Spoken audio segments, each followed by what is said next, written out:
اسرائیلی فوجی جان بوجھ کر فلسطینیوں کی شرمگاہوں کو گولیوں سے چھلنی کرتے ہیں۔ یہ الفاظ میرے نہیں بلکہ ایک برطانوی ڈاکٹر نک مینارڈ کے ہیں، جو 2010 سے غزہ کے اندر خدمات سر انجام دے رہے تھے، جو زخمی ہونے والوں کا علاج معالجہ کر رہے تھے، اور انہوں نے ابھی کچھ دن پہلے امریکی صحافی ٹکر کارلسن کے پوڈ کاسٹ شو کے دوران اپنی آپ بیتی سنائی، اور انہوں نے بتایا کہ غزہ کی حالیہ جنگ کے دوران جب فلسطینی ہیومینیٹیرین فاؤنڈیشن کے دفتروں میں امداد لینے کے لیے پہنچتے تھے تو اسرائیلی فوجی انہیں امداد کی بجائے گولیوں سے چھلنی کیا کرتے تھے، ان کی شرمگاہوں کے اوپر گولیاں مارا کرتے تھے۔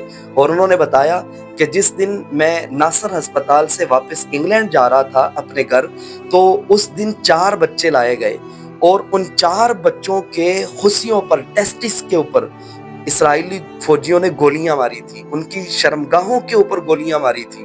اور انہوں نے بتایا کہ اس سے ایک دن پہلے 19 بچے لائے گئے، 19 مرد لائے گئے جن کی گردنوں اور پیٹوں کے اوپر گولیاں لگی تھی۔ On one day, the Saturday before I left Nasser Hospital to come home to England, 4 young teenage boys were brought in, all of whom had been shot in the testicles. Oh, just come the on now. testicles. All of whom had been shot in the testicles. Oh, just come the on now. testicles. All of whom had been shot in the testicles. Oh, just come the on now. testicles. Nowhere else. I was called to the operating theatre by one of my Gazan surgical colleagues he had a 12-year-old boy on the operating table. And he'd been shot. It had gone through his aorta. He was dying. He was bleeding. They couldn't stop the bleeding. Doctor نک Maynard نے اسی pod cost کے دوران اپنی آپ بیتی بیان کرتے ہوئے یہ بھی کہا کہ یہ اتفاق نہیں ہو سکتا کہ اسرائیلی فوجیوں کی طرف سے فلسطینیوں کی شرمگاہوں پر گولی چلی ہو۔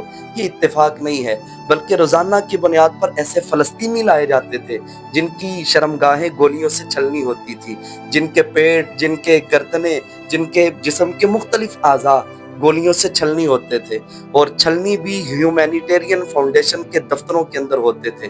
یہ اتفاق نہیں ہو سکتا، بلکہ یہ اسرائیل کی سوچی سمجھی پالیسی تھی، جس پالیسی کے تحت اسرائیل فلسطینیوں کی نسل کشی کر رہا ہے۔ اسرائیل فلسطینیوں کے خون کا پیاسا ہے، اور وہ روزانہ کی بنیاد پر فلسطینیوں کا خون بہا رہا ہے۔